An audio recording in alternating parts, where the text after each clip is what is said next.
Good morning, class 11th. Beta, in our last video, we will discuss about the determination of market equilibrium price in perfect competition market.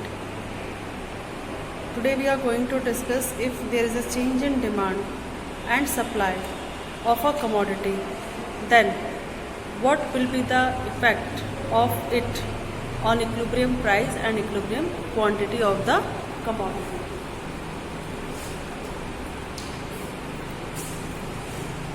तो जो हमने कल equilibrium price और equilibrium quantity को measurement करना सीखा था, उसमें हमारा क्या था कि जब demand of a commodity is exactly equals to supply of a commodity, that situation is known as market equilibrium. और जिस प्राइस के अपोजिट हमारा डिमांड और सप्लाई इक्वल हो रहा है, वो प्राइस हमारा इक्विलिब्रियम प्राइस हो गया. और जो क्वांटिटी है उस टाइम पे, उस क्वांटिटी को हम क्या कहते हैं, इक्विलिब्रियम क्वांटिटी. अब ऐसा तो नहीं है कि डिमांड में चेंजेस नहीं होंगे. डिमांड चेंज हो सकती है, सप्लाई भी चेंज हो सकती है. और जब डिमांड चेंज होगी तो उस कंडीशन में डिमांड बढ़ भी सकती है और डिमांड घट भी सकती है. तो जब डिमांड किसी कमोडिटी की इंक्रीज होती है तो उस टाइम पर हमारा इक्विलिब्रियम प्राइस और इक्विलिब्रियम क्वांटिटी पे क्या इम्पैक्ट पड़ता है, या जब डिमांड किसी कमोडिटी की डिक्रीज हो रही है तो उसके डिक्रीज होने से इक्विलिब्रियम क्वांटिटी और इक्विलिब्रियम प्राइस पे क्या इम्पैक्ट पड़ता है, तो वो चीज़ हम डिस्कस करेंगे. तो जो हमारा नेक्स्ट टॉपिक है वो क्या है, change in demand.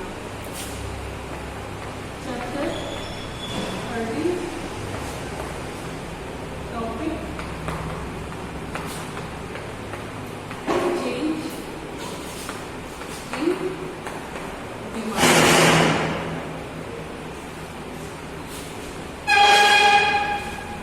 Change in demand and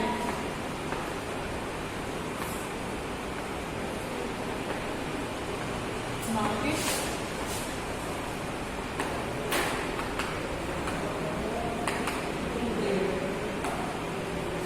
change in demand and market equilibrium. अब change in demand में demand can be increase in demand और डिक्रीज भी हो सकती है. डिमांड एक्सटेंशन वर्ड यूज नहीं करा हमने, increase in demand word use करा है. इसका मतलब क्या है कि हमारी जो डिमांड है वो इंक्रीज हो रही है.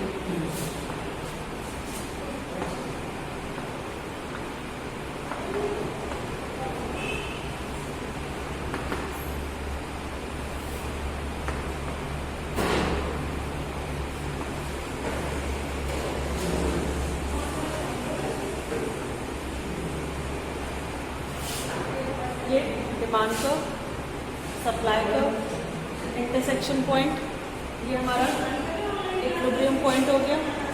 इक्विलिब्रियम पॉइंट के according equilibrium price P and equilibrium quantity Q. Condition क्या है, increase in demand. Increase in demand means when demand increases due to change in other factors. Other factors में changes आ रहे हैं, इससे डिमांड चेंज होती है. तो उसमें जब डिमांड आपकी इंक्रीज होती है अदर फैक्टर्स की वजह से, तो उसको हम इंक्रीज इन डिमांड कहते हैं. और इंक्रीज इन डिमांड के केस में हमारा क्या होगा, पूरा का डिमांड का शिफ्ट हो जाएगा राइटवर्ड साइड. तो according to situation demand increase and demand का shift to the rightward side. अब नया डिमांड का हमारा D1 है. D हमारा पहले था, अब D1 न्यू डिमांड कर रहे हैं. और न्यू डिमांड के अकॉर्डिंग ये सप्लाई से यहाँ पे इंटरसेक्ट हो रहा है. तो ये हमारा न्यू इक्विलिब्रियम पॉइंट हो गया E1. इस इक्विलिब्रियम पॉइंट के अकॉर्डिंग ये हमारा नया प्राइस हो गया T1 और ये हमारी न्यू क्वांटिटी हो गई Q1. ये शिफ्ट हो रहा है इस तरह, ठीक है. आपका P से P1, Q से Q1. क्यों शिफ्ट हुआ है, क्योंकि डिमांड हमारी पहले D पर थी, इंक्रीज हो गया. इंक्रीज की वजह से डिमांड का शिफ्ट हो गया हमारा rightward side. Rightward side shift होते ही हमारा इक्विलिब्रियम प्राइस और इक्विलिब्रियम प्राइस और इक्विलिब्रियम क्वांटिटी दोनों अफेक्टेड हो रहे हैं.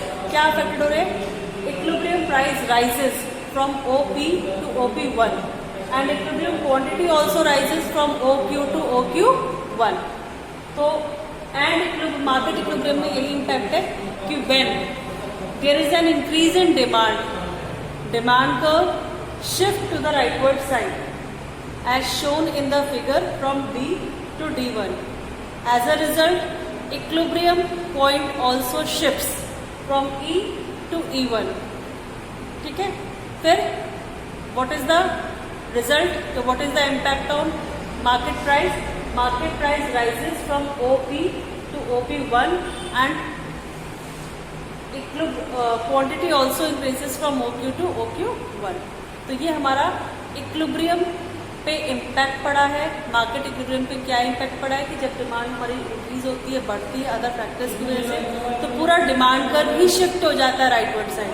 और जब डिमांड कर्व शिफ्ट होता है राइटवर्ड साइड, तो उसकी वजह से हमारा इक्विलिब्रियम प्राइस भी इंक्रीज हो रहा है और इक्विलिब्रियम क्वांटिटी भी इंक्रीज हो रही है.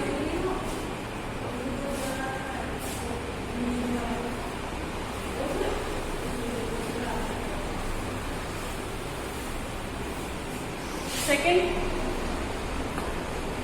Decrease in demand.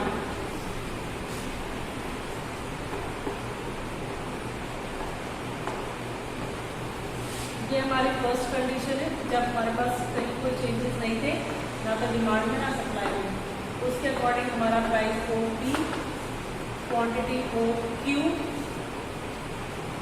अब कंडीशन के अकॉर्डिंग चेंजेस लेकर आएंगे ग्राफ में.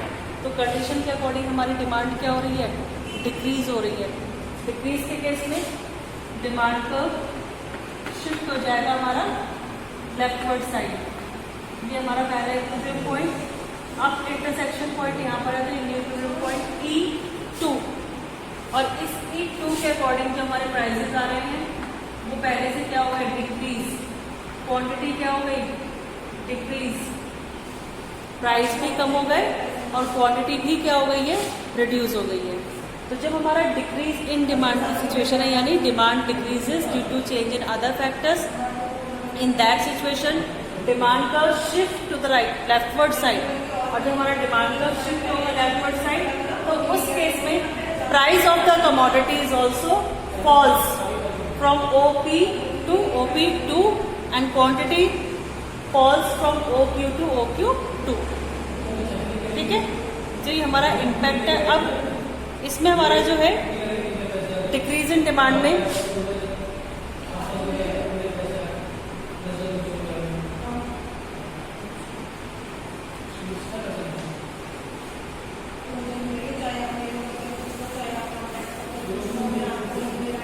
एक्सेप्शनल सिचुएशंस, डिमांड चेंज हो रही हो एंड मार्केट इक्विलिब्रियम में भी चेंजेस आ रहा है.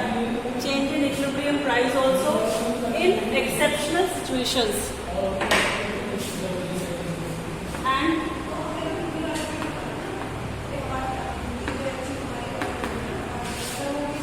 Equilibrium price in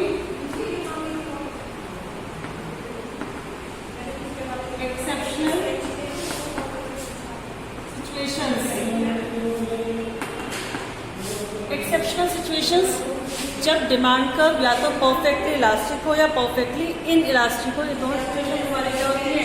exceptional. When demand is perfectly elastic या when demand is perfectly inelastic. ये हमारी दो एक्सेप्शनल सिचुएशंस है. परफेक्टली इलास्टिक मतलब when ED is equals to infinite. Perfectly inelastic means when ED is equals to 0. Infinite के case में हमारा जो डिमांड कर्व होगा वो पैरेलल टू एक्स एक्सिस होगा, और इनइलास्टिक के केस में हमारा डिमांड कर्व क्या होगा? Parallel to Y axis. तो पहले हम परफेक्टली इलास्टिक वाली कंडीशन आपको एक्सप्लेन कर दें.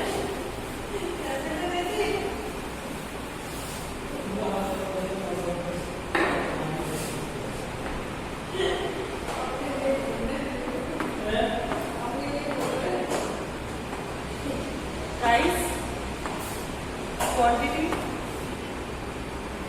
Perfectly elastic demand curve, ED is equals to infinite, supply जैसी है सेम वैसा ही स्लोप्स अपवर्ड।